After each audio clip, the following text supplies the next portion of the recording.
The following is a long conversation I had with Lamont from the YouTube channel Days and Words. We talk about two things, language learning for the most part, and then towards the end we actually talk about succeeding on YouTube. So I hope that you guys like this conversation. Could you introduce yourself for people who don't know you? My name's Lamont. I live in Australia. I was born and raised in Australia. I'm in my 30s now, in my late 30s, I should say. But I guess my background in terms of when I'm normally asked that question, I have to say like music. I didn't really latch onto anything at school until late at school. Got pretty good at music, and so I studied music at university. And yeah, I'm into like lots of different kinds of music, and it's always this like between everything that I get interested in, I always come back to music, and I kind of go, maybe I should just do this. Like this is what I'm really good at, and what I'm most passionate about the most often. But in there somewhere, languages happened. I started getting really into the idea of learning a language by yourself about eight years ago, and I pretty much started French and Swedish at the same time. I started French a little bit later, but I was very overconfident of my own level in Swedish. So I sort of thought, yeah, I've got that pretty down. I know how that works. So I didn't. But I thought I did. So I started learning French. My dad was living in France at the time. And yeah, maybe it was 2 and a bit years later, I realized, yeah, I'd learned a little bit of French, but I was still pretty average at both languages. I very much sounded like I didn't really know what to say, and I was I would say I was working out ways that I could say things with the words that I had, rather than just being Right. for free to say how I felt. And So so, just in terms of like conversational ability, where are you approximately? Just basic conversations. yeah, a basic. I mean, in French, I could always just say. I would say that there was a time that my French spoken ability was actually higher than my Swedish, because I knew like a enough structures that I could get something across, and then just use a word that I'm like, I guess you guys have this word too, because like it Yep. exists in English and it sounds French. You know, you get Michelle Thomas, of the Michelle Thomas method, talks about like you actually learn to sense which words come from French, and so you learn to be like, oh yeah, you must be able to say this, that must make sense. So it was, but it's, I feel like a lot of language learners who have done this will recognize that ability of like, I can say things if I think about a way that I can say them. So, if I want to say like, I'm I'm thirsty, so I'm going to drink some water, but I don't actually know the idiom for that, then I'm going to say like, oh, I have need of water, so now I drink the water, kind of thing. It's like it's close enough Right. that it gets you past in conversations, and but that wasn't really what I wanted. I wanted it also when I watched things like shows made for adults for native speakers in either language. I was pretty lost, unless I had English subtitles, of course. But that was what was the point of that? I could do that Yeah. before. So yeah, I just in May of 2020, I put the French thing away and focused on the Swedish, and just mainly listening to audiobooks. Audiobooks are kind of my go-to, and in Swedish there's a lot of audiobooks. So I did that. I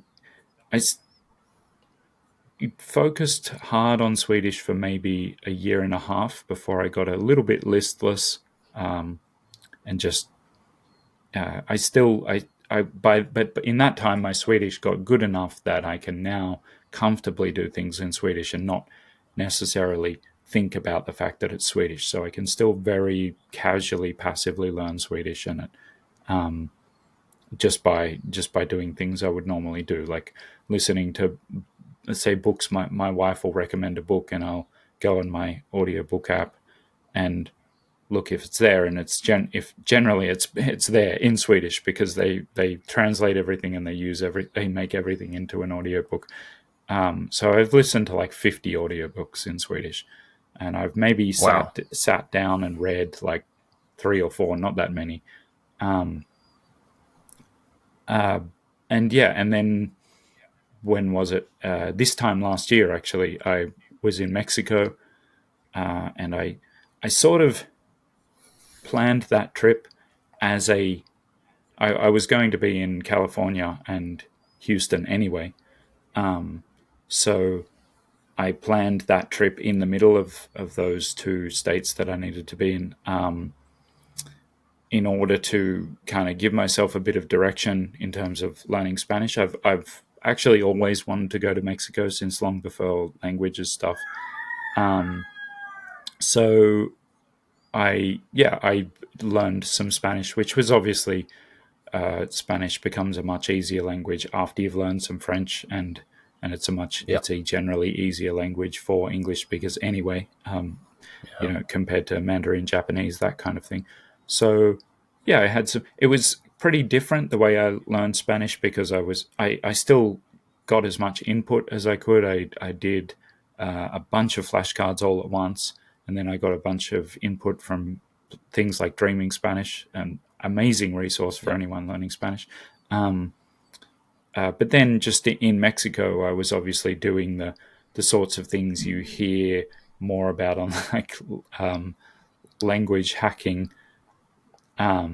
That sort of, just talking to strangers and that kind of. So it was fun. It wasn't necessarily the ultimate language learning method, but my Spanish reached the peak. The best it's ever been was when the day I left Mexico, kind of thing, because I was actually immersed in it in the proper sense of having to do everything in Spanish, and you can get quite a lot done with not a particularly great amount of Spanish. And so it's been fun. I wouldn't say that I'm the ultimate language learner, but I do try to make the best videos I can about that. So Yeah. It seems like you've been, I don't know about Spanish, but I've definitely looked into your Swedish, and obviously I'm unable to really assess your level, but I saw some videos of yours.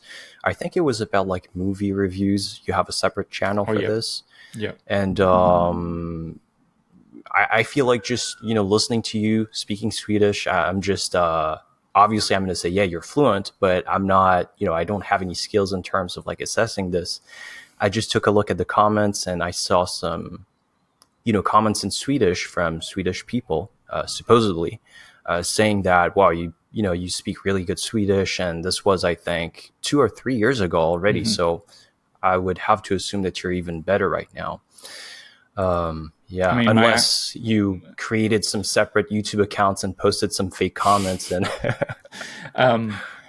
I get mixed comments on my Swedish. I also get people who are like very, when you go around saying that you're an Australian guy who has learned Swedish, it doesn't even matter if you say to a native level or whatever, which I'm definitely not. You will get people who, I want to use the word påpeka, which is like point out. They were like, that was wrong. I'm like, I know that was wrong. Not wrong, like the pronunciation, the accent they're often talking about. And sometimes when I'm speaking live, like we are now, I do say things that are wrong, like grammatically incorrect. So my Swedish is definitely not to a native level, but it's funny we're having this conversation now, because it must have been about a week ago I had my first ever Swede say to me, the first ever time that a Swede has said to me, well, I actually would have thought you were native. Nice. If you hadn't have told me. But it's weird. I don't know that I agree with her on that. I feel like she's kind of it's impossible to know that to say like, well, if I hadn't have known that I would have thought. It's because it's like, well, you do know. So it's really impossible to say for sure whether how convincing that is. But yeah, I sound good in Swedish. Certainly a lot better than a lot of Yeah. people who kind of claim to have learned Swedish. But that's not, I also don't, for those watching this, I don't sound anywhere near to the level Wis does in English. So, and I'm going to do the thing that I just said that you can't do. I think I would have thought you were native in English. I would have to check that a bit myself, but and there are all sorts of things come into it, like how sharp is your ear, and like my Right. Lewis has obviously emulated an American accent, and I'm not American, so an American is going to be better at pointing that out than I am. So Right. there's all this stuff, but my Swedish is good. It's not perfect, but yeah. Yeah, it's I feel like it's really hard to say. Like I also get a bunch of comments obviously having made like the videos on how I learned English and so on.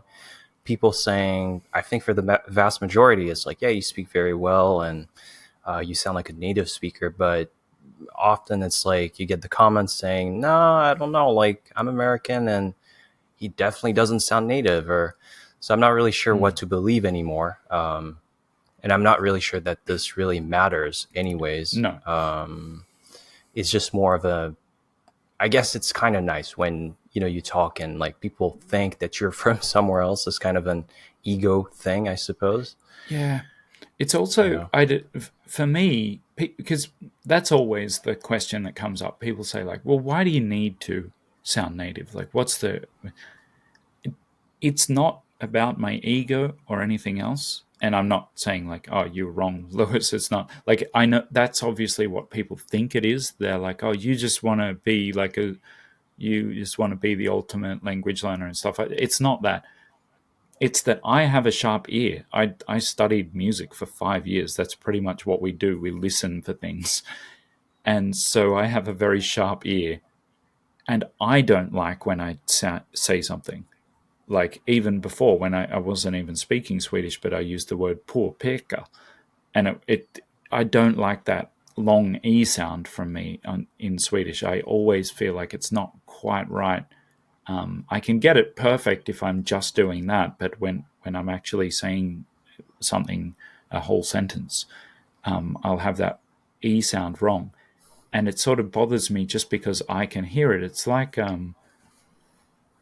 it's sort of, I guess I've only just come up with this now, so it might not be the best analogy, but like, it's sort of like knowing that something is wrong with your car as you're driving it, even if it doesn't actually make any difference to the driving experience. It's just this kind of little itch in your brain of like, you say something and you're like, that didn't sound quite right.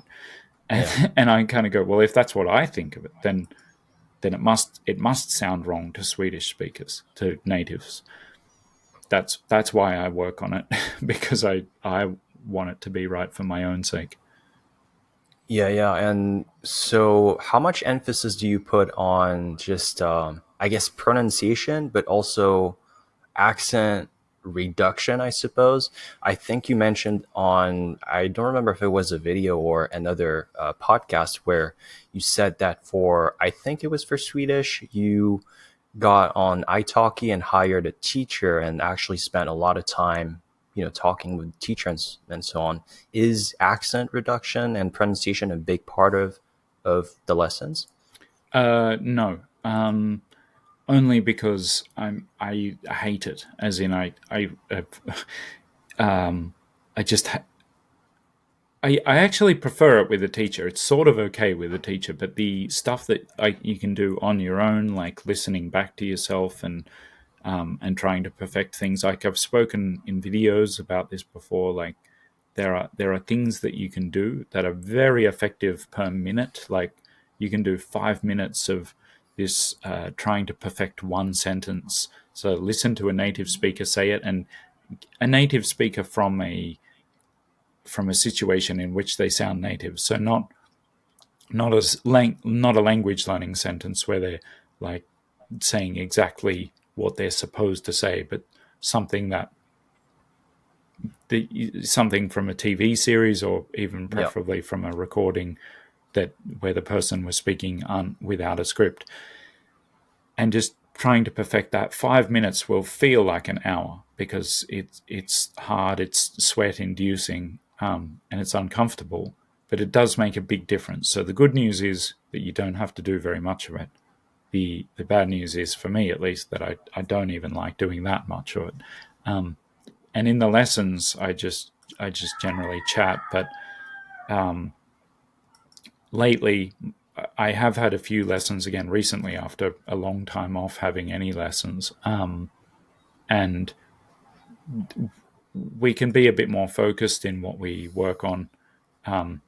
But it's more generally phrases and things, because that's the stuff that's going to make the most difference, is what kind of phrases do you have at your disposal. Like, it's like, okay, I would understand those if I heard them in a book or a series, but I might not be ready to use them. So working on that kind of stuff can be good for your general conversation ability. But no, I would say my accent has improved purely by that thing that I just mentioned of I can hear the difference. So the more time I spend just speaking Swedish and listening to Swedish, just very slowly that gap narrows between what I can hear and what I'm able to replicate. And so I remember thinking my Swedish accent was good in 2020, and now I listen and think, how did I ever think that was good? It's like, it's just because that gap has just slowly narrowed. It's not that, yeah.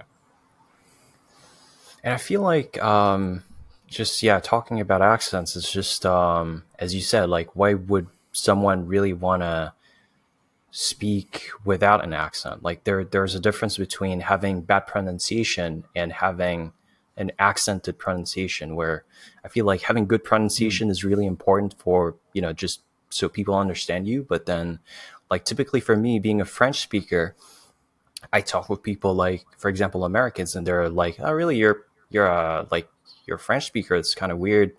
Because it's even like, when I speak English to them, it's not really impressive because like there's almost no accent. So they're like, "Oh, okay. I don't know. That's weird." But if I spoke pretty well, like same, the same sentences, but with some like strong French accent or, whatever like that, it's almost like for them a little bit more exotic, Yeah. So I suppose all of this is like ego stuff, but something that, people may want to consider. Yeah. But I do think that native speakers often think that you sound better when you have a little bit, or even quite a strong French accent, or a strong accent of any kind. What I'm kind of scared of myself, thing I'm scared of myself in Swedish, is that you don't get Australians who sound close to being Swedish. So I think I feel like there must be an uncanny valley, if people are familiar with that term, of like things that you almost sound right, but then occasionally you say something that just sounds really weird. It just sounds like off in this. Whereas when and that happens with the people I know who speak English to a very, very high level, and it doesn't bother me, but occasionally they say something that I'm like, oh, that was weird. And I'm sort of worried about that, because I don't know that would be a blind spot for me in Swedish. It's like, I don't know where that's going to come up. And I would, if I could click my fingers and sound perfect, I probably would do that, just because then I just don't have to worry about it. Yep. Yeah. But just to go back on just in general, taking lessons with native speakers, I've done that quite a bit too. Right now, what I'm doing is not really lessons. It's like, on iTalk, you can look for like language partners, like people to practice Okay. languages with. So I'm doing this for Japanese. We do like 1 hour calls, 30 minutes of me, like teaching them. It's got to be like English or French, and then 30 minutes of just like speaking in Japanese. And Yeah. yeah, I really feel like a lot of the benefits, I don't like in terms of return on my time, I don't think that it's super high. Like maybe if I did, I can think of other activities that are probably more efficient in, multiple ways. But I think in terms of just motivation, it's actually like there's a huge benefit Yes. because like for me, being in Tahiti, it's not like I'm gonna go to Japan every month or whatever. Like I haven't been in Japan in like 7, 8 years. And so, if I don't talk to actual people, it's like it slowly becomes irrelevant. And yeah, so I suppose it's the same for you with Swedish, right? Yep. So I'm working on a few. Yeah, like I said, I hadn't had. I'm not going to say any lessons, but I certainly hadn't had regular italki lessons in Swedish for at least 2 years. I would even say since 2021, so probably 3 years. And yeah, it does occasionally fade into this thing that it's like, yeah, I can understand something if it's in Swedish, but why would something be in Swedish? Although there was also my second son who was born in 2020. I try to raise him in Swedish. I sort of. He actually understands quite a bit of Swedish, so there is that Nice. element of it. But um, other than that, I really had no reason to kind of speak Swedish or get better at Swedish. And occasionally, I wonder if, like, oh, if I leave it too long, maybe I'll forget it. But it is, yeah, it's hugely motivating. I think the last thing I was at, I went to Swedish Midsummer in, that is, sorry, I went to Midsummer celebrations in Sydney in 2022. So that was June 2022. And that was just so good that I remember feeling so pumped up for my Swedish because that was really the first time that I'd been in among native speakers and able to just talk normally and not have this weird conversation of like, oh, why are you learning Swedish, and like, and then them having to Mm, repeat things like what I said was this. It was the first time that I was able to just talk normally, and like even a few of them actually, the topic of where I was from and what I was doing and whatever didn't come up, so a few of them would have left there thinking that I was just nice. one of the other Swedish people there. And so that whole thing was just cool. It was just fun. And if I don't get to Sweden this year, maybe I should at least try and get to that. But I'm also trying to go to Sweden, which is really weird. It feels it that doesn't necessarily motivate me to learn Swedish more or whatever, because it's like, if I do go, I've got this whole project that I want to complete that sort of doesn't really have anything to do. It has to do with Swedish, but my Swedish doesn't need to be better to do it. But yeah, I don't know where I'm going with this. Motivation comes and goes, and because it's not really a big issue for me, because I haven't, except for the Spanish 6 months that or 7, 8 months that I spent learning Spanish and going to Mexico and stuff, I haven't really moved away and gone to anything else. So it doesn't really matter that it's like, because as you say, oh, as I said before, my Swedish has improved little by little. And yeah, I've actually got a few kind of Swedish projects that I'm working on at the moment. But you're right. Every time I speak to Swedish people, whether it's in face to face or over italki or something like that, I do get that little kick of like, oh yeah, I almost forgot about this, that I can do this. And then I've been, occasionally there's some great Swedish YouTubers that I watch, and I kind of have these ideas that's like, oh, maybe I could do something with them if I went there. And then that actually genuinely scares me and does motivate me to make my Swedish better, because that's real money. Then that's as in not cost, but like if you think you understand Swedish well because you can understand audiobooks and series, and then you get YouTubers who are just like saying stuff off the cuff to one another, like Right. it's like they'll do collaborations and they'll just talk like so much faster than we're talking now, and so there are things that I'm like, huh, what? Yeah, situations that I'm sure would expose my less native ability. Right. Right. So, yeah. Yeah, I think a lot of people have they have their own experience with that. Certainly, I've had my share of this with specifically with Japanese and Italian. Even for me, like being a French speaker, Italian is like it's not even a different language; it's like a dialect. Yeah. But yeah, it's like you get overconfident. I think from just understanding like YouTube videos and stuff that you would think like, yeah, this is actually pretty hard. This is native level. And then you get to, just conversations in a group setting with background noise. And this is Yeah. like the ultimate test of are you good or not?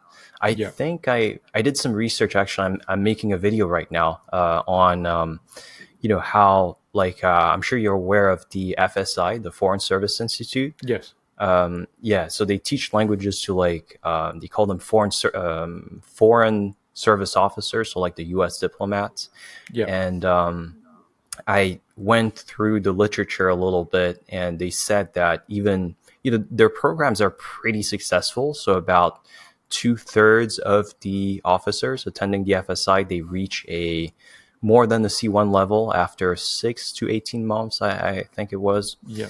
But still, when they're deployed, to abroad and the countries, it's like they're able to manage local staff and perform like interviews and whatnot. But consistently, a lot of them, they just report that they would much rather just do like their reports or whatever, and managing local staff rather than going to a party where you have to be with the natives and have conversations where things are just you can't predict what's going to come up, and this is so hard.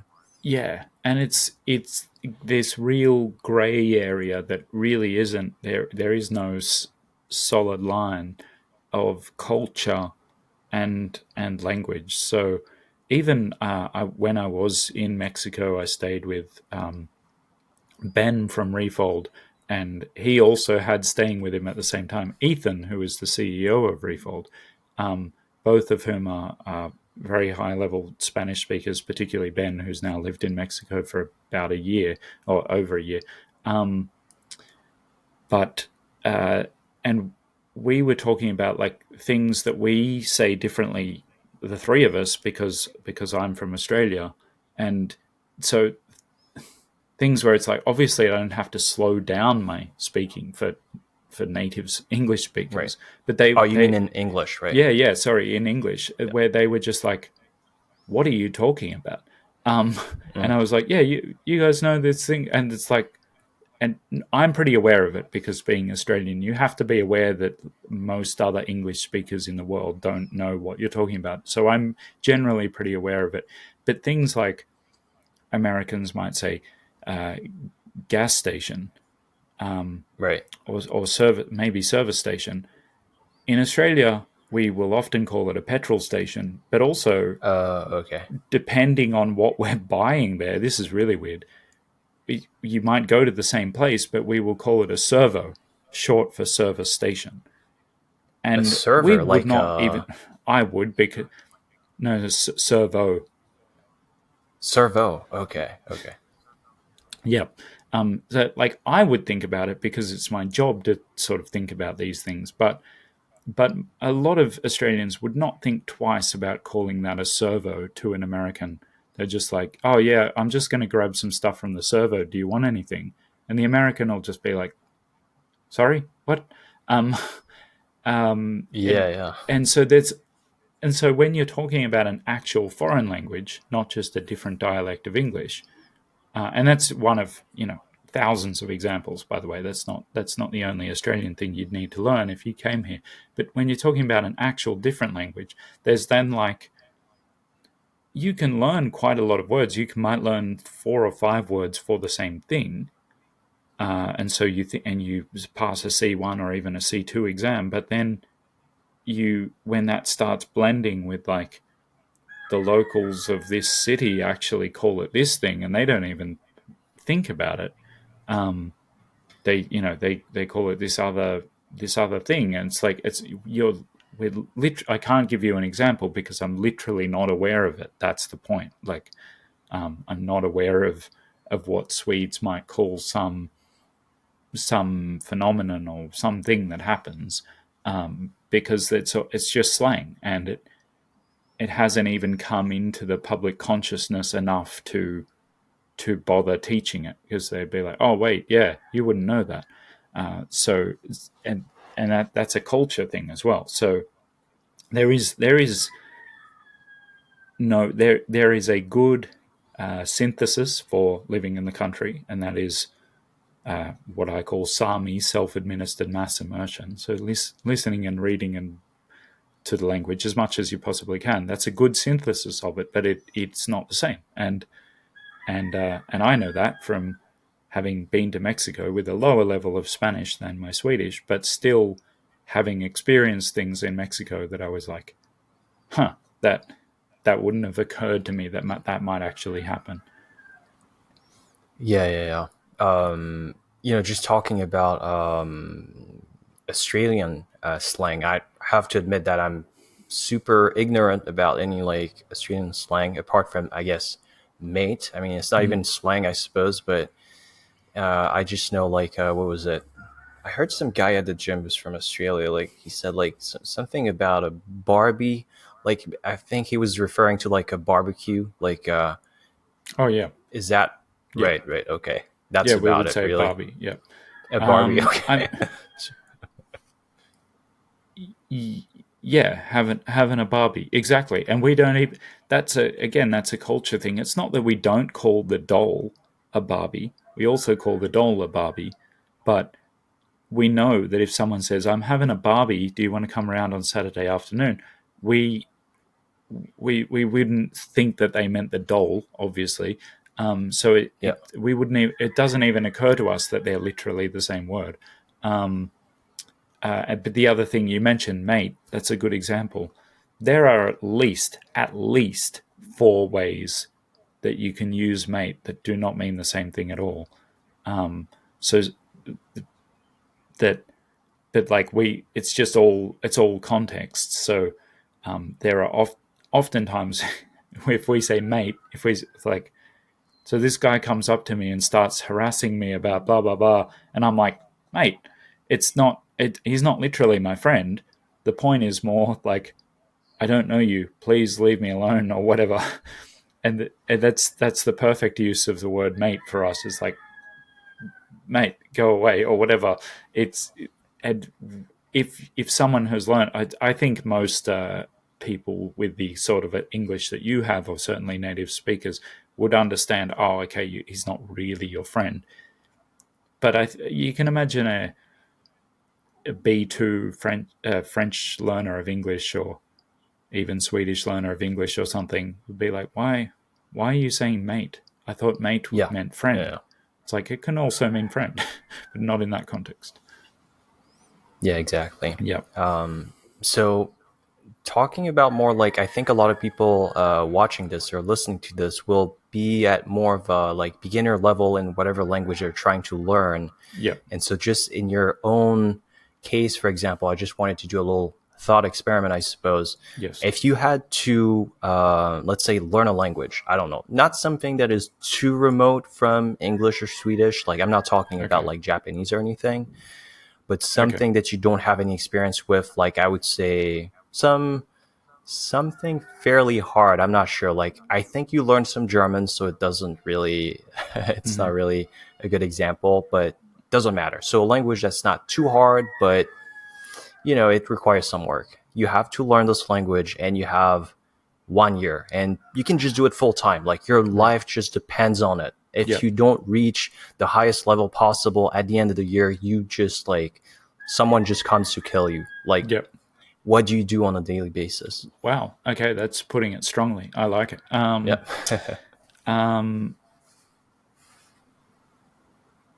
Well, it still depends what it is, and I know you said something not too far removed, but let's imagine that it's something where I can't get a lot of the vocabulary for free. So let's rule out Italian and French, and well, French wouldn't be new to me anyway, but let's rule out anything that you could be considered a dialect of one of the languages I already know. So German's gone anyway, it's too similar to Swedish.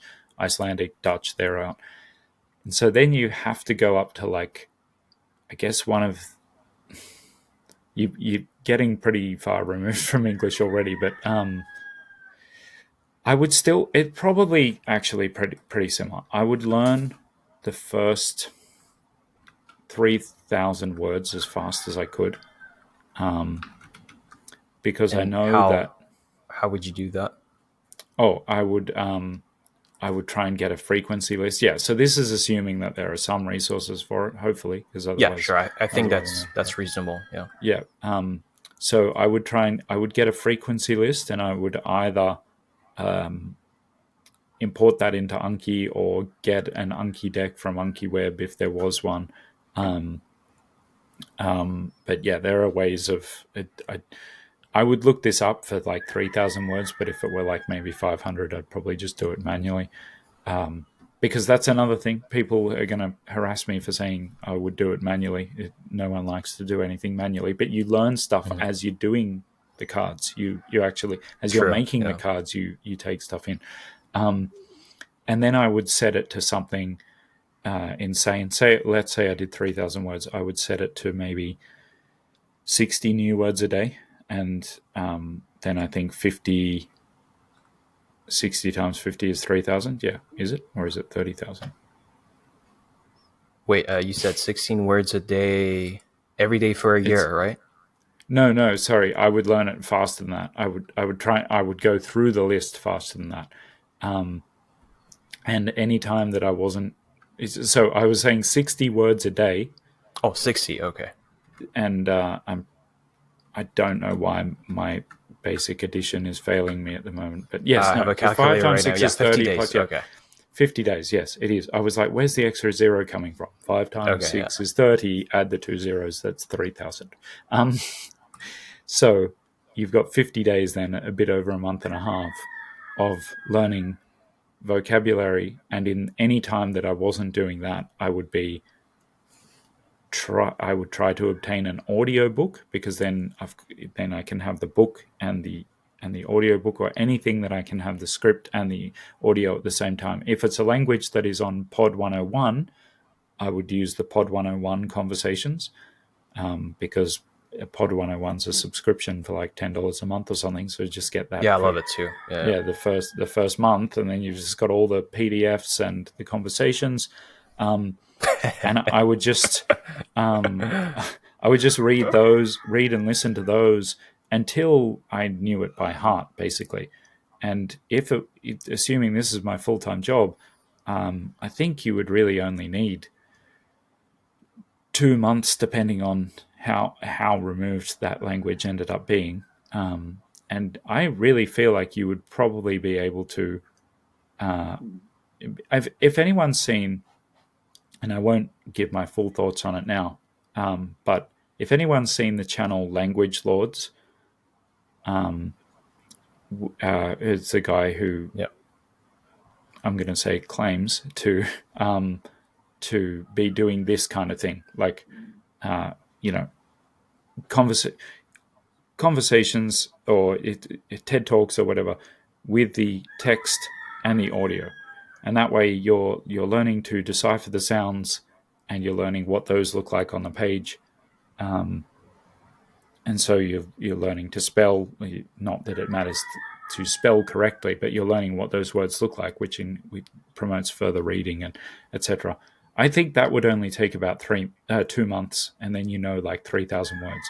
Again, this is full time. This is crazy, and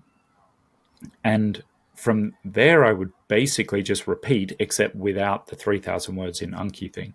I would just repeat that, listening and reading, probably up to about the 6-month point. And so we've got this kind of death threat thing. So then, assuming you need to actually produce the language, I would then go on italki and start booking lessons. And I'd probably have maybe 2 lessons every 2 days. So not necessarily 1 lesson a day, because I feel like there's a kind of a warm-up period and you lose that at the beginning of each lesson. So I would like to have something like 2 hours of talking in that language every 2 days, and then more study in between. 2 hours talking, more study in between. Also, ideally, you'd be recording the lessons, going back through, working out what you could have said, looking at your errors and thinking, okay, why did I make that error? What's the underlying assumption there? Like, so like just listening multiple times, or actually like actively thinking about the stuff that you did wrong? I know I would be trying to correct the things that I did wrong. Okay. Yeah. Which is not a pleasant process, but if we have such a short time, I think it's necessary. And it's just like, if you can imagine you're getting the correct input from your ordinary input. So in this whole thing, I'm assuming at least, except for the days that you're doing the Anki as well, I'm assuming you can get 10, 11 hours of input a day.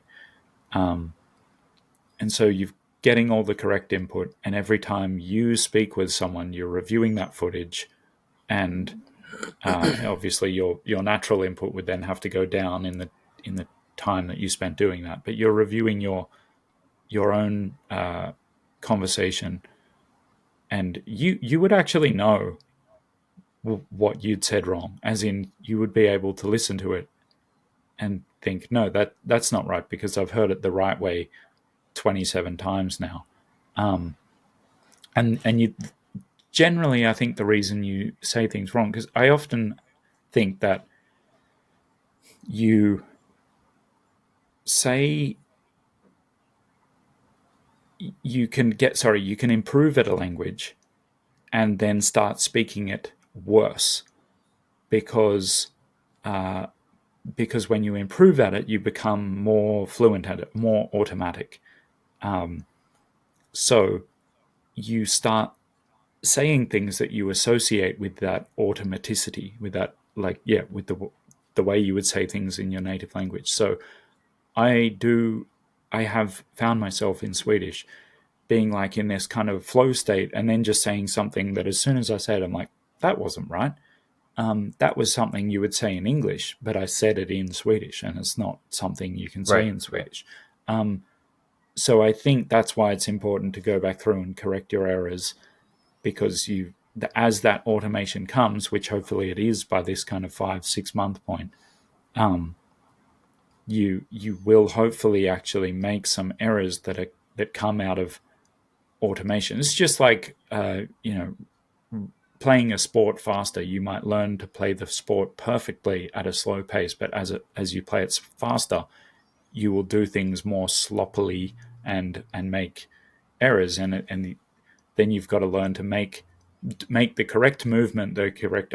This is for anyone, Australians or British people watching. This is cricket. This is how we indicate cricket. Right. You start doing those things more. You need to learn to do them correctly at speed. Right. That So takes fluency a kind development and fluency development. And sorry, what I meant to say was that as you get faster at something, you will make errors that you didn't make before, and you'll think, why did I make that error? I never used to make that, but it's because you're doing it faster. So it's a good thing. It's like just what I said then. Why did I make that error before? I didn't make blah, blah, blah, blah. I said it so quickly. It's my native language. I couldn't say it that quickly in Swedish. If I tried to, I would probably make an error. So if we were doing this, I'm sort of inspiring myself just by saying all this stuff. If we were doing this kind of 1 year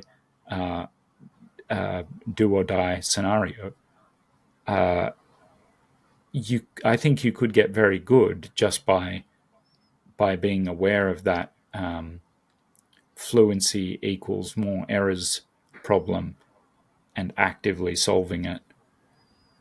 But yeah, obviously the problem would be motivation, and that scenario you laid out for me kind of scares me, because it's hard to take anything that's happening in a year seriously, or I find Yeah. it.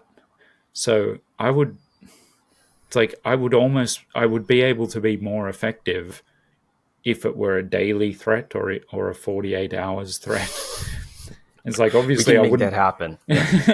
I wouldn't learn more language in that 48 hours, but it's like, I find this really hard. I think about it a lot, Yeah. particularly with diet. I'm terrible. I eat terribly as a general rule. I try to think about it like, what would myself in 24 hours want me to have done now? Because if I think of like a month, I don't care. Lamont in a month doesn't exist as far as Lamont now is concerned. Yeah. So yeah, And so this would be the first 6 months, but I suppose for the remaining 6 months, you would do something similar, a lot of something input. pretty similar. Yeah, Yeah. maybe Okay. as you go, you would maybe put more emphasis on the conversation side of it, and you would bring in some alternative material, like you would bring in YouTube videos where it's unscripted, as in YouTube videos with multiple people in them, as opposed to talking head videos like mine are. YouTube videos that where there's multiple people in the same room, and bring all that into it. Basically, just try to learn to understand everything you possibly can, but also be speaking as much as you possibly can. It would actually be great. It would be a great way to learn a language if you really could do that full time, Yeah, 14, it's 15 hours a day. Yeah. pretty much a dream, but I'm really wondering about motivation because even like right now, for example, I don't have a lot of time to dedicate to language learning, but sometimes motivation is still an issue. And in the case of like, yeah, a death threat of like in a year, I'm going to kill you if you don't reach that, very high level, it's more of like an extrinsic motivation. Yep. And so I don't know about you, but like learning a language, I didn't realize this until I started, learning like Japanese, where yeah, I know I have to get a lot of input, but it's like on some level, I feel that it's such an emotional investment. It takes a lot of emotional energy of like, you really need to be interested in whatever you're listening or reading. Hmm. And if you're not really interested, you're not going to keep up with it. So I find this very hard because, with English, it's like I'm a French speaker. So English content is a lot more similar to like French stuff in terms Hmm. of like, cultural references and even the Yep. way that people behave. But with Japanese, it's like, people behave a lot. It's very, very different. And Yep. sometimes I find it very hard a lot of times I want to identify with someone in whatever I'm reading or listening. And I just find this really, really hard with Japanese specifically. Yep. Yep. But yeah, so motivation is going to be a problem, even if you're going to die after a year. That should be a challenge. Yeah. I I think that the assumption of no, I'm not going to say assumption. I think that you look at something like Refold, where they, and it's not just them, but there's this kind of built thing of they've kind of built this idea of language learning as, well, you watch stuff in English and you like it. So now we're going to take that and switch it to your new language. And at first it's going to be hard because you don't understand very much, but as you understand more, it will become more and more like your native language. And I think that's true. But there is the difficulty that I face of like, I speak one of the most, if not the most, spoken language on the internet when it comes to YouTube content and uh, well, like Netflix and Disney and stuff like that. I mean, you can change the languages of those, but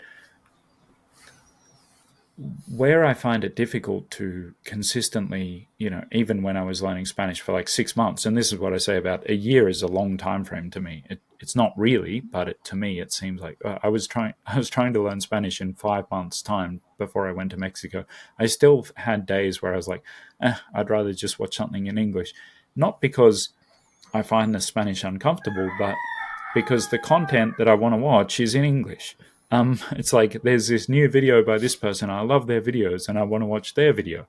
And so I find myself loving Swedish videos when I watch them, but I find it difficult to get the motivation to not watch the English video. And there's like, just even from the creators I like, there's already well and truly enough content in English to that I could just watch 24/7, which I obviously don't have time to do. And then I've got to use that motivation to do other things in my life that I would prefer to do even less, but need to be done. So, I don't think it's just a matter of like, oh, you watch this in English and now you're going to watch it in a different language, which is why I did like watching Into the Spider-Verse 50 times in Spanish, because like I could watch that movie right now. I love that movie and I love the sequel as well, but the sequel didn't exist when I started that experiment. And so I was just like, it's in Spanish, let's just watch it in Spanish. And it actually got to the point where I legitimately knew it in Spanish way better than I knew it in English. So my son would like talk to me about a certain bit of it because he likes it too, and he's like, oh, what he says, like certain thing, he says this line, and I'm like, he says, no puedo usar, no puedo usar, and I'm like, I guess that's like, I can't use it, or whatever, like whatever it is. I don't, a particular example doesn't come to mind right now, but it's like I actually knew it in Spanish better than I did in English, and I was like, I don't remember what the line in English is, but I remember that in Spanish it's this. So that's, you can use these little things, or at least I can, to motivate yourself. These little kind of challenges. It's harder for non-YouTubers, I'm going to say. It's easier in that I feel like YouTube takes up a massive portion of your brain and your time and energy. And it's always easier to just, for me, it's always easier to just spend time making videos than it is to learn languages. But it is easier to be a YouTuber and a language learner in that you can go like, I'm going to do this for a video. And then it becomes its own thing. Like when I spent a day learning the Refold ES1K, the 1,000 most common 1,000 words in Spanish. Some people were like, oh, why would you torture yourself doing this? I'm like, no, great fun. It was not torture. It was actually really fun. But because I was making a video, it wouldn't have been fun if we're not making a video. Yeah. Sorry, long answer. I tend to give long answers. Yeah, no, that's perfect. But I noticed that in your 1 year language learning program, you did not mention necessarily textbooks or learning any grammar. What is the role of textbooks and grammar in general in language learning? Do you think it's actually useful, overrated? What's your opinion? I think in certain spaces it can be underrated. So I think in the immersion kind of space, it's often just considered like, no, that's old-fashioned. You don't need to do that. But it is useful to look at some things, just because it's kind of like in a movie when they say show, don't tell. If anyone's familiar with that rule of like movie making, filmmaking, they say show, don't tell. So show your character, show that your character is a police officer. Don't tell us that he's a police officer or whatever. And if you watch some directors' commentaries and things, they'll say like, yeah, we wanted to show it and not tell it, but it's much quicker to tell. And I think it's a similar thing with grammar, in that it's like, eventually I'm going to need to intrinsically understand the subjunctive in French or whatever. But at first, as a useful placeholder, it's good to know that thing of like, if there's any doubt, if there, I don't know what they are, but like, if there's any doubt, if it's a person expressing a hypothetical situation, all these things, then it'll be the subjunctive, and the subjunctive forms sound like this, this, this, this, this. These are the subjunctive forms. It's useful to know that as a placeholder, because not to speak. That's where a lot of people in the textbook learning / speak early, speak a lot camp, skill building camps, they will move straight to, oh yeah, because then if you know them, you can say them. But you can't. It's not. It's the rule is too complicated to be able to go like rule, words, speak. I mean, you might be able to do that, but it'll take ages and won't sound very natural. But it is simple enough that it isn't too complicated, that you can come across that in your immersion and be like, there it is. There is the French subjunctive, and that. And I guess the role it's playing there is that he's expressing this as doubt or with a question or whatever it is. So it's a placeholder. Grammar, it's just like flashcards. It's the same kind of thing, in that you're not trying to learn the word and its proper uses from the flashcard. You're trying to learn roughly what it means, so that when you come across it, you're not just going, what does that mean? You're going like, oh yeah, that was something about the day after tomorrow or something. And then it's the same with the grammar. You're like, why are they spelling? I don't know, because there's some French subjunctives that are like, they're recognizable, but it would just look like they were spelled wrong. And there are some that are unrecognizable. Like, there's literally, you would not realize that is the same verb.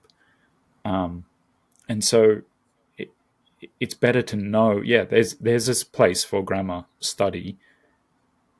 I think what people get wrong about it is that they think that grammar must be learned, because how could you possibly speak without knowing grammar? But the thing is, in English, let's say your native language is English, you don't know that grammar either. And people say, yeah, I do. I know what a verb and blah, blah, blah. But you don't actually know.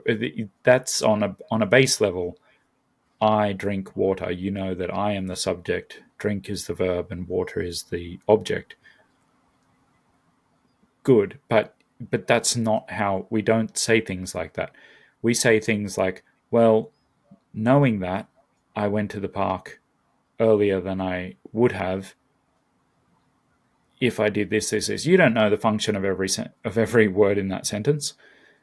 You just know that it's right because that's the meaning. That the meaning that you mean to express is how you've always heard it expressed.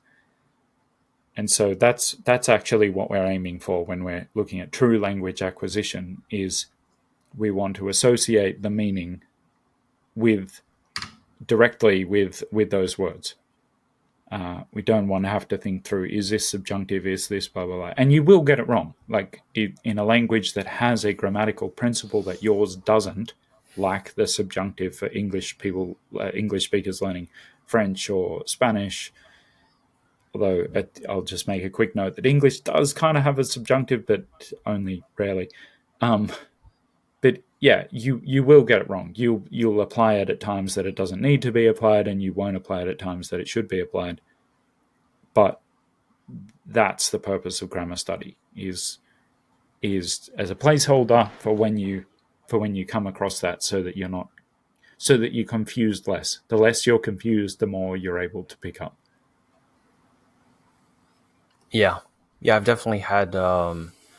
It's definitely been my experience as well, in terms of just, I feel like grammar, you just learn it initially and it helps you notice things earlier and parse them a little bit better. Yeah. There are some things that you're going to at least partially understand and be able to use earlier than if you were just, consuming content. Yeah. So there is definitely a place for grammar, but not learning grammar at all, I think, is not necessarily the best way to go. But doing just grammar hardcore, expecting all the rules to become just to translate into output, certainly is just, it's not going to work. Yeah. Yeah. Yeah. And I wanted to, yeah, go ahead. I'll just quickly mention the example of Swedish, because it's hard to find two languages that are more similar grammatically than English and Swedish. We have almost all the same things. And then Swedish even simplifies their grammar more so than English, because they only have one conjugation for everything. So I am, you am, they am, he am, everyone just Oh, am, okay. and everyone do. And it doesn't matter what the verb is. So it's simpler in that way. But then the confusing part to the English speaker would be, of course, genders and gender descriptor agreement. The cars are bigs, like, and so it's quicker just to learn it. Like it's just so that when you come across it, not so that you can say it, but when you come across it, bilarna är stora. The cars are big, and then goes with the.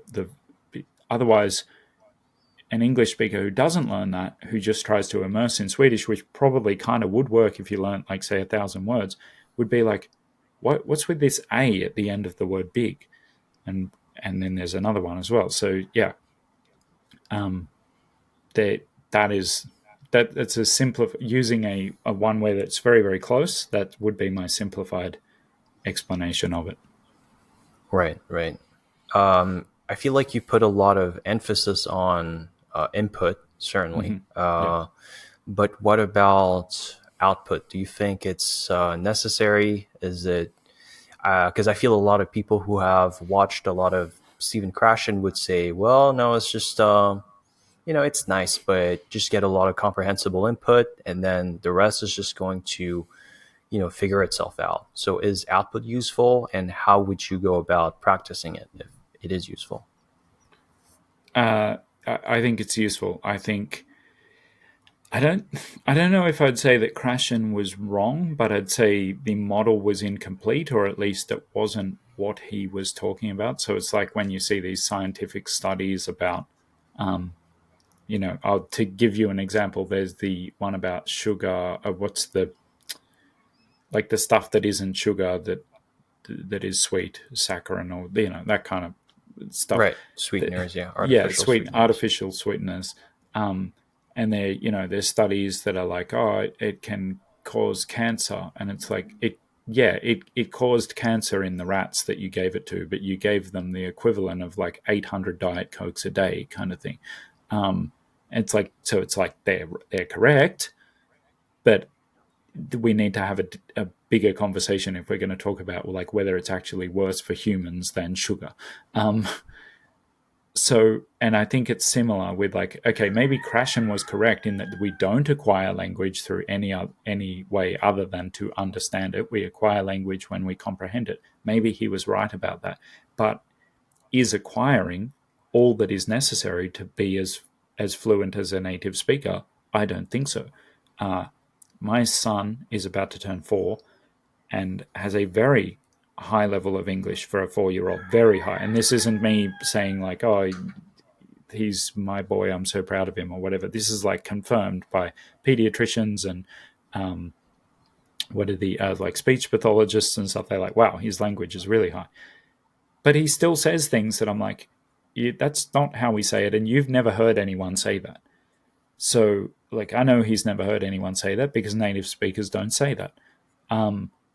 So he's got something is going on there where the model that he's developed is not the correct one, and he will eventually correct that. But it happens a lot. Like, he says these things a lot where it's like, yeah, that's not right.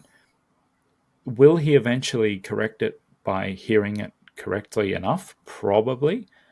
But maybe for some things, and I remember this as a kid too, someone can tell you the reason it's not that is whatever. Because there's a chance that the model in his head is actually correct in terms of like, if the language were consistent, then all these things would fall into place. And so the way he's saying it should be right. But language is not right. Like the language, like English especially, is inherently wrong with itself. So basically, I think that Krashen may have been right about what he was saying, but what he was saying wasn't necessarily about how to develop a second language to full native fluency, or native-like fluency. And he certainly wasn't talking about accent. That's a whole different thing as well. If you want to get into good pronunciation and accent reduction. I was going to say something else. Well, no, I've lost it. So we can just keep talking about that. Yeah, no, I also feel like output is definitely. I would say you probably should spend less time on output than you do on input, and it's fine by me because input is really easy to get, especially listening, and it can be pretty pleasant. But definitely, for I feel like for this whole model to come together and really develop some fluency with the stuff that you already know, some level of output is definitely necessary. Yeah.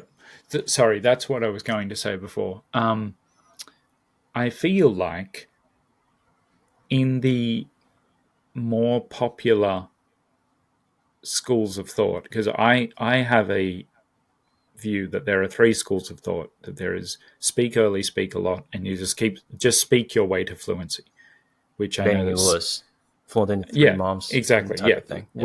Which Steve Kaufman says, he says, like, you can't speak your way to fluency. You're not just going to keep speaking and get more fluent and more fluent. And I know that I couldn't. At least I tried in Swedish. I got a little bit more fluent, and then I hit a very clear plateau. And then there's like your kind of very traditional textbook learning, like classroom learning. These are verbs, these are adjectives, these are how verbs go with nouns, etc. In those schools of thought, there is always there seems to be this thing of like, yeah, but you also have to speak. It's like match practice. You can't just learn about baseball. You actually have to go and play baseball. And that's true. But I feel what those models lack, and why I sit pretty firmly in the massive input camp, is that normally they're working on something that is not the constraint of their language skills. So they think the constraint is that I'm not good at speaking it. I know all the rules, I know all this, but I can't speak it. So I should learn how to speak it. It sounds logical, but the constraint is actually your understanding of the language. That is, your model of the language is just not very robust. So my model of Swedish, like how I know that Swedish goes together, is pretty robust. It's not as robust as my English model. It would take something really weird to throw me in English. Like it would, where I'm like trying to put words together in a way that I haven't before, and I've never heard them go together before, and it would take something so bizarre for my model of English to be like incomplete enough that I couldn't say it. Like it'd be like, wait, what? It could almost never happen. In Swedish, it could happen, but it would also take something pretty complicated, and then it would probably just take me a bit longer to work out what it was. But it could happen. And in Spanish, it could happen really easily, right? And then in like a language that I speak even less of, French or whatever, it's like it could happen like that. Like as soon as I needed to say one thing, it's like, it's gone. I can't structure these words in a way that I know is right because of a non-understanding, not a misunderstanding, a non-understanding of how that thing works in French. And so that's what you're trying to make better. You're trying to improve your understanding of, so to use the baseball thing, a lot of people think it's like, well, to get good at baseball, I need to play baseball. Yeah, that works if you already know what baseball is and all the rules and everything. Then you can get better at baseball by playing baseball. That's speaking. That's output. But if you just try and output because you think you need more output practice, let's take the baseball analogy. Imagine you don't know what ball sports are at all. You don't know. So if you swing and happen to hit it, you might run into the dugout or into the crowd or something. Why would you run to first base if you've never seen baseball before? You wouldn't know that, right? And so I'm hoping people watching this know that you're supposed to run to first base. You might run to third base. If you're just a little bit off, you might run to the pitcher or whatever. You're going to do something wrong because you don't know how the game works. And with language, it's a much more complicated game. Like baseball's already pretty complicated, but language is a way more complicated game. There's 400 bases and 17 pitches and curveballs and everything. And people try to just go into, I'm just going to go speak. I'm just going to go step into the game and just play. And it's slower. You do get somewhere doing that, but it's slower because it's quicker to learn the rules of the game, learn every in and out, and then play the game. Yeah. Yeah, definitely. You have to build up your understanding first before playing the game. I wanted also to ask you about less on the language learning side, I suppose, but more on your own YouTube channel. And by the way, for people who don't know, Lamont's YouTube channel is Days and Words. I think it used to be Days of French and Swedish. It used to be Days of French and Swedish, and it was that for quite a while. And for a while, I didn't like the fact that it had French and Swedish in it because, firstly, I don't speak French anymore, and secondly, I didn't want to scare people off who, were learning a language that wasn't those two. So I changed it to DFNS, so just try and have that. That was at a friend's advice. He just said, "Oh, how about DFNS? That way you've got it as well." Then people felt like that wasn't very personal. Like it was just a bunch of letters, and it's like, what? Yeah. And I kind of agree with that. And then one day I was just like, I like the days thing. I think that's kind of part of my channel, and I talk about words, and I like words in English. That's like even just as a non-foreign thing. Like I like the study of words and etymology of So I just days and words all written. Yep. Yeah. No, I remember I think it was a short period, right? The DFNS period. Yep. Then you switched it was to about Days. 7 months or something. Yeah. Yeah, right. But what I wanted to ask was, so obviously you've been pretty successful on YouTube, 80,000 plus subscribers at the time of recording. I think you're gonna get the silver play button anytime. Well, pretty soon, probably Hopefully, this year. I have this fear that, like, because millions of channels must have reached that button by now. So I have this fear that I'll be on hundreds of thousands, I would think. Yeah. I have this fear that there'll be like, I'll be on 99,000 or something, and YouTube will announce we're no longer doing silver play buttons, and yeah. So I guess the silver play button it's not like a super useful thing, but it's nice to have. It's like I think just having this, obviously it's all just ego, but you can just show it to your friends, and it's like I probably know more people who have PhDs than people who have silver play buttons. So yeah, that's and kind of nice. It is, but so you have 80,000 plus subscribers, and so what is the sort of the plan? What do you have, plan for the future? Do you just make new videos, or I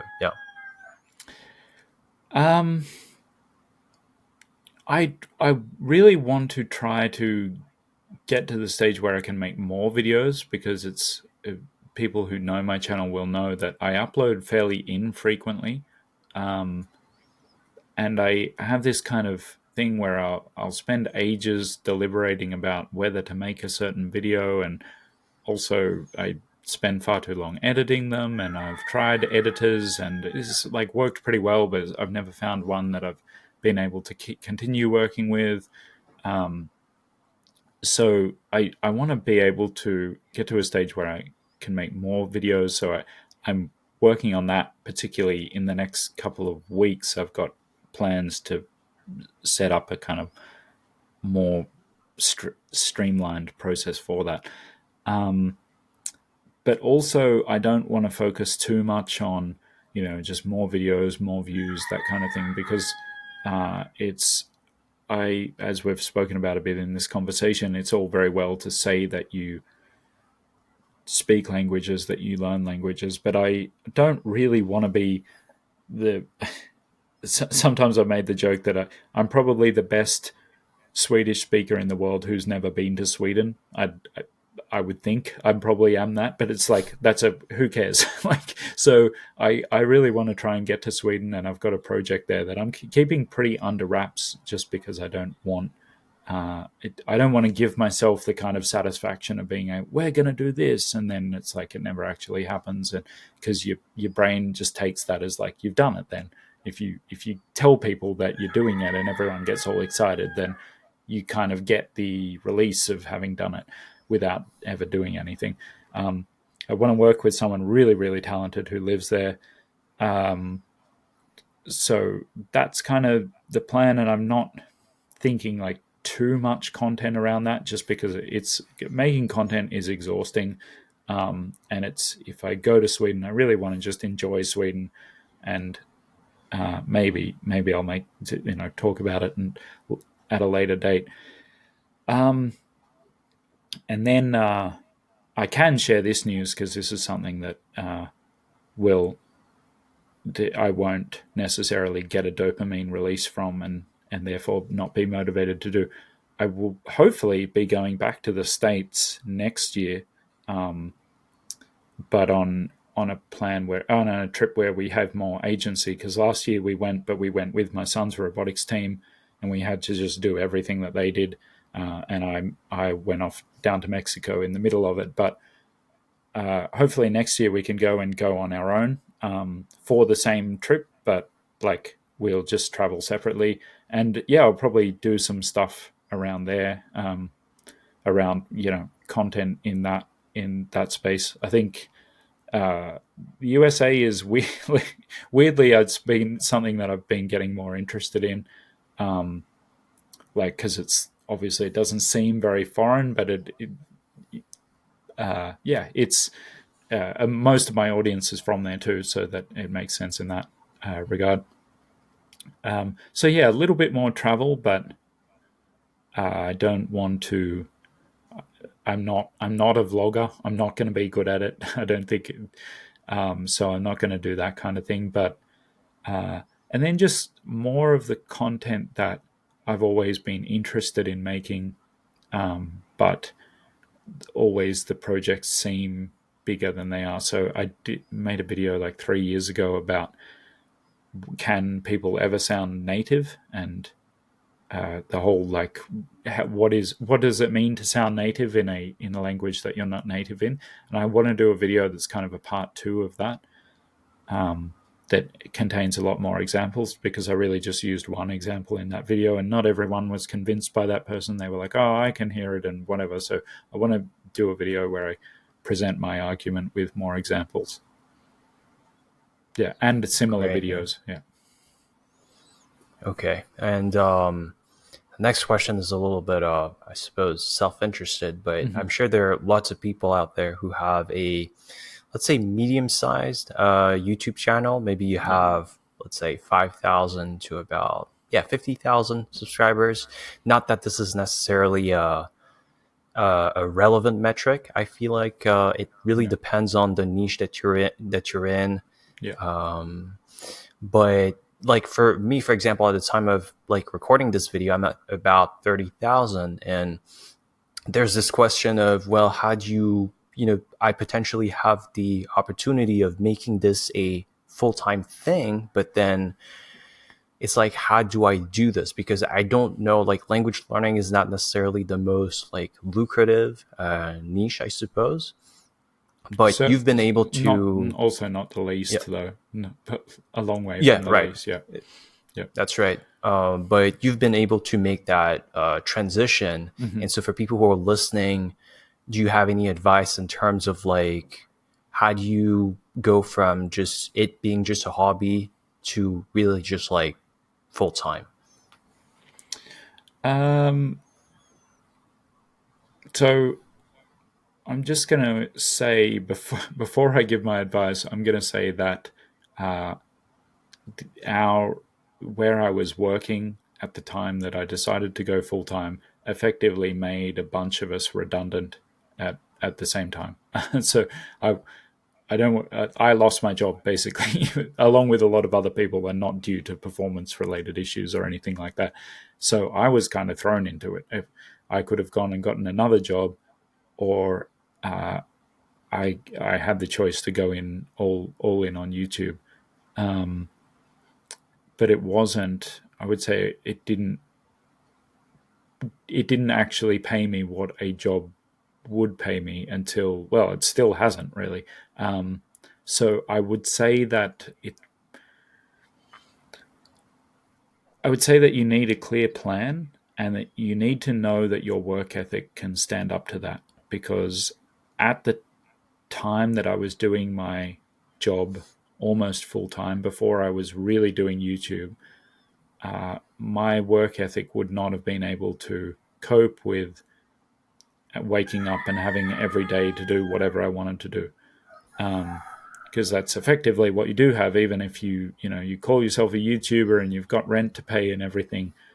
You still just like that doesn't really affect you on a 1 day basis. Like I think on YouTube, let's say you're talking about the 1st of March, the video that you upload on the 1st of March will not pay you until late April. So it feels like you can just do whatever you want. It makes no difference. So I would say people should know that their work ethic can stand up to that. However, if it can, then I would just, let's say they're in the language learning niche. Are we saying that, or are we thinking like any niche? You can take this Okay. example, but Well, I was thinking just, yeah, generally speaking. yeah. I I don't believe in clickbait. That is, I don't believe that it's a real thing as much as people think it is. So I'm not saying I don't believe, like, I don't believe you should do it.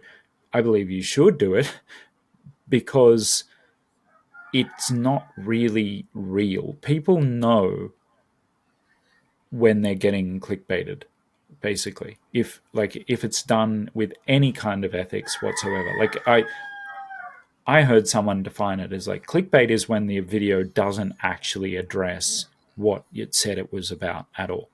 So if I was like, how I got to meet Jennifer Lawrence by speaking Swedish or something, it's like, that's just not true. I did, and if I just never address that at all, that's clickbait. But if it's something like, I learned Spanish by watching Spider-Man 50 times, well, I no, I didn't learn Spanish to fluency by watching one movie 50 times, but I did learn Spanish in that time. Like I was learning Spanish and I was doing that, and I was learning Spanish by doing that. And so it's like I've addressed it, and some people are going to have a problem with it, but some people are going to have a problem with everything. Like it doesn't matter what you do. There's some people are going to criticize it and whatever. So I would say if you think you've got a video that is good, that people want to watch, then package it in a way that will help people to watch it. And it probably won't be good is another thing to acknowledge. I don't think my videos are good, not because I'm like they're literally not good, but because I need to have that attitude in order to make better videos. And if you look at the best videos on YouTube, like the best, not in the language learning space, my videos are not good compared to those videos. They're just not. And so you kind of being honest with yourself about, okay, who would really watch this? And I would say if you've got the work ethic that you can get up and work on videos and work on boring things, monetization and stuff that you need to work on, and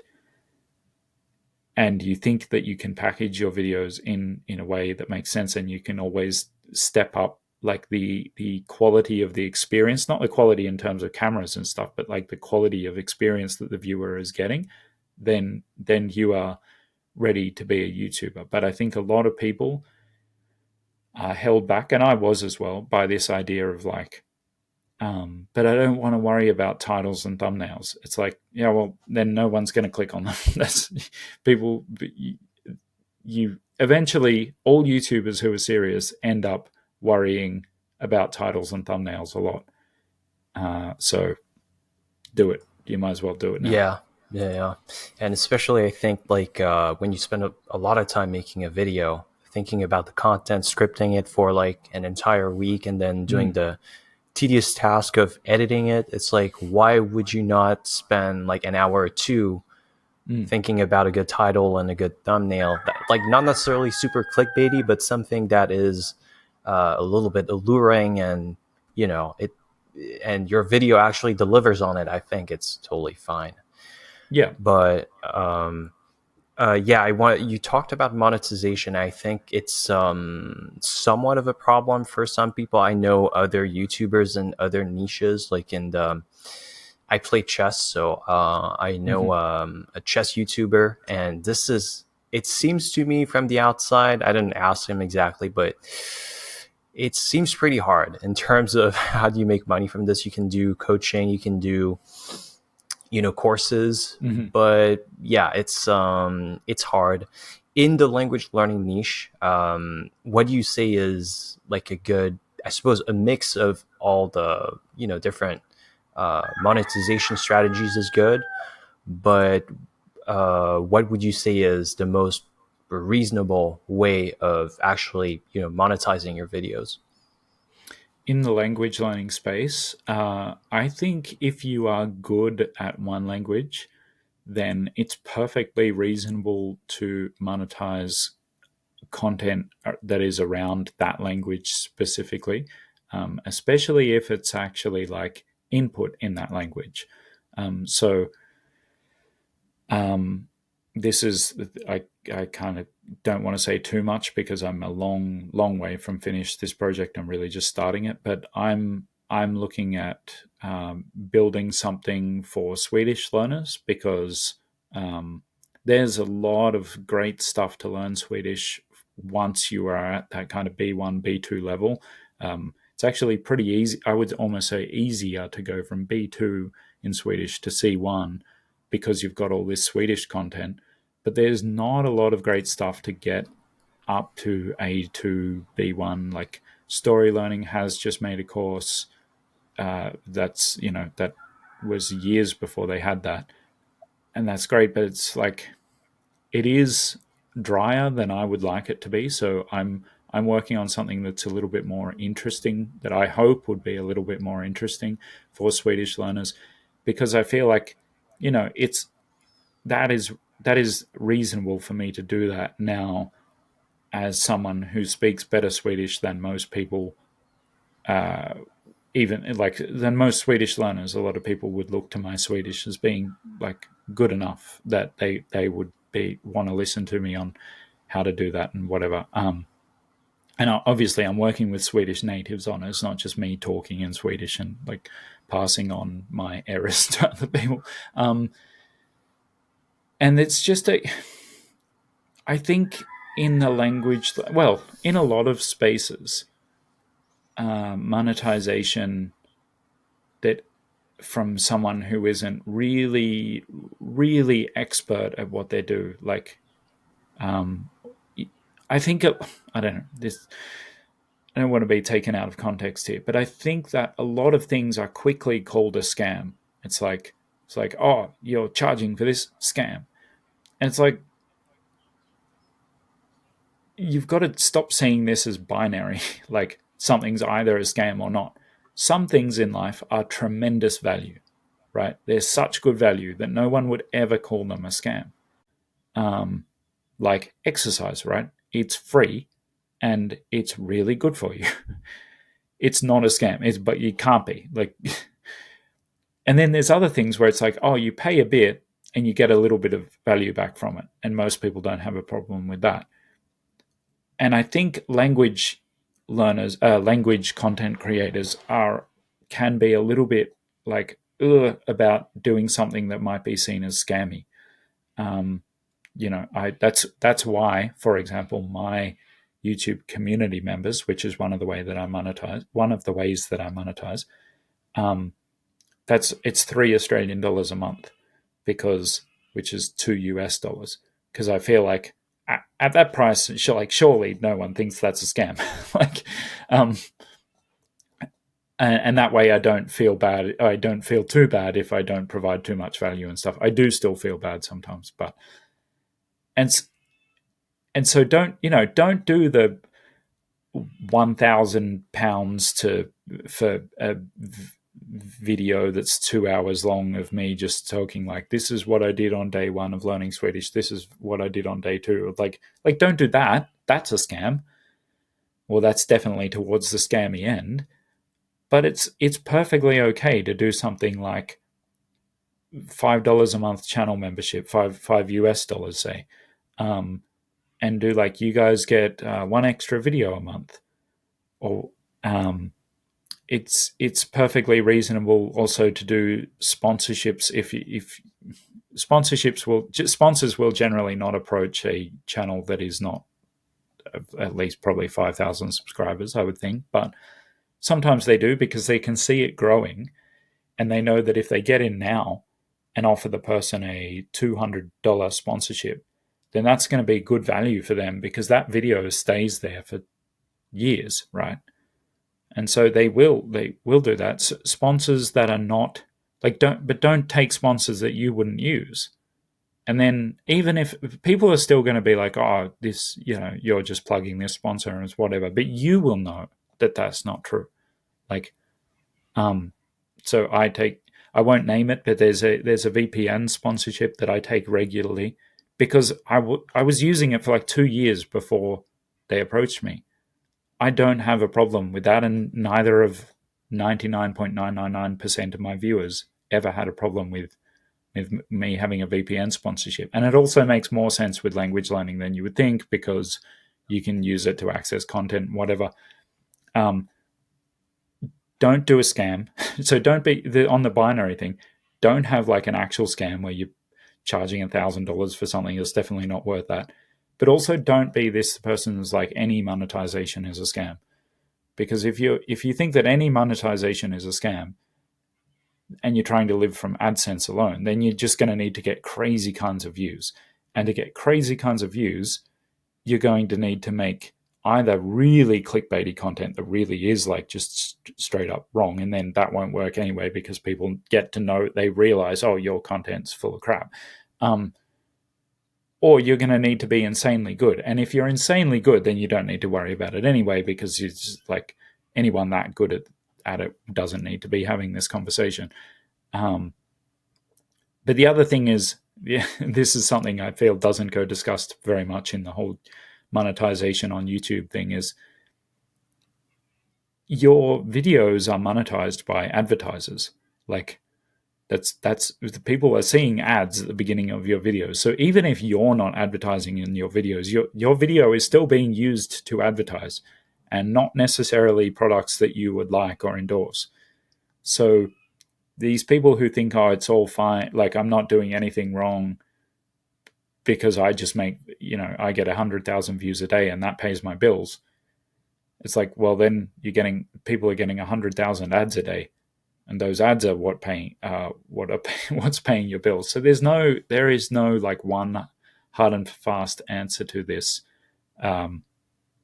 Promote products that you like and use, and you can make it happen. But also, I don't want to. People should be brave. They should make brave decisions in their life, but don't quit your job because some guy on the other side of the world told you to. Well, that's it for today. I hope that you liked this conversation. Who do you want me to interview next? And also make sure to subscribe if you're on YouTube to get the next episodes, or wherever you're listening to this conversation. See you next time.